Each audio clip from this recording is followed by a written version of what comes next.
guys, welcome back. We are Office 4 Kinetic. I'm Greg Hero Raymond. And I'm Laz Man. Yes, in our last video we talked about synopsises. So this time we're going to talk about query letters. Which is like they go hand in hand. It's like love and marriage, you know? It's query letter, synopsis.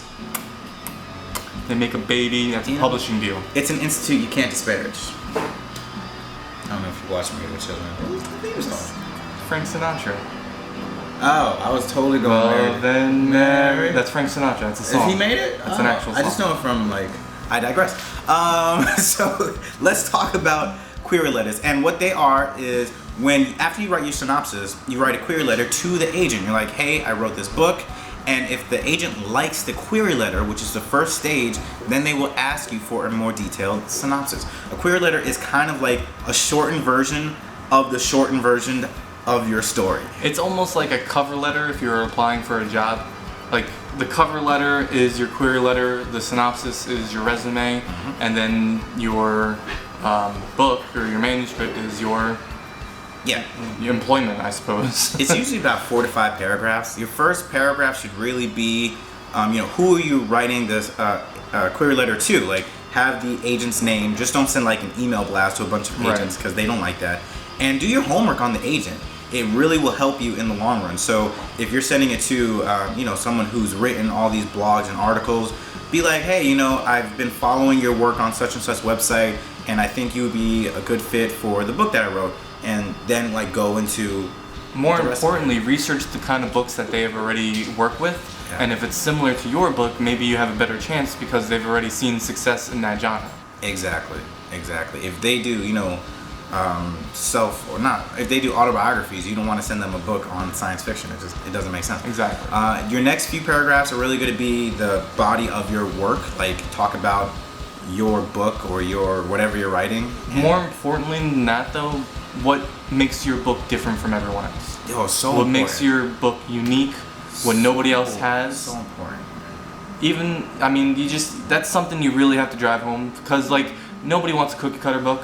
Nobody wants another Twilight. Nobody wants another Harry Potter. No one initially wanted Twilight. I don't know why that thing was ever made. So all these vampire love stories, they're not. It's not gonna happen. Yeah. Make a zombie love story. And keep in mind, these agents, they get probably 100 emails a day. Probably more. The industry is just exploding with all these new authors. So you really have to, like Laz said, make your book stand out. The next few paragraphs, if you have credentials, you want to add that. Don't add them if you don't have any. Don't just write it just because. But if you've written other books and they've gotten published, or you're self-published but your book has sold 100,000 copies, then add that, because that's going to help. But don't just say, I'm a really good writer because I've been doing it for X amount of years and I think that I'm awesome. People don't like that. Just don't sound desperate. Don't sound needy. Just try to make yourself stand apart.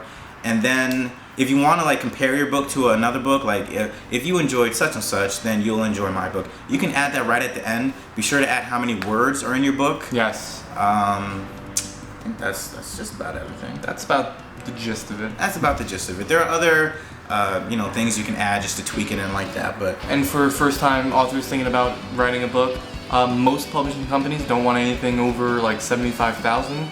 So just because your book doesn't hit that 100,000 mark doesn't mean it's a bad book. It's actually perfect. That's actually really good. If you do over 100,000, a lot of agents and publishers, they just say oh, well, this person doesn't know how to edit. They don't know how to control themselves and reel themselves back. So short is not bad. Okay, once you become a credible author, then you can systematically start. Then you can start writing War and Peace and the Bible if you really wanted to.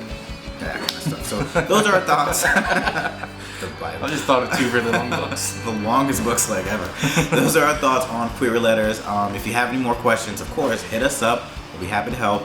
But that's about it. So as always, I'm Greg Hero Raymond. And I'm Laz Manish. And we'll talk to you guys later. Later.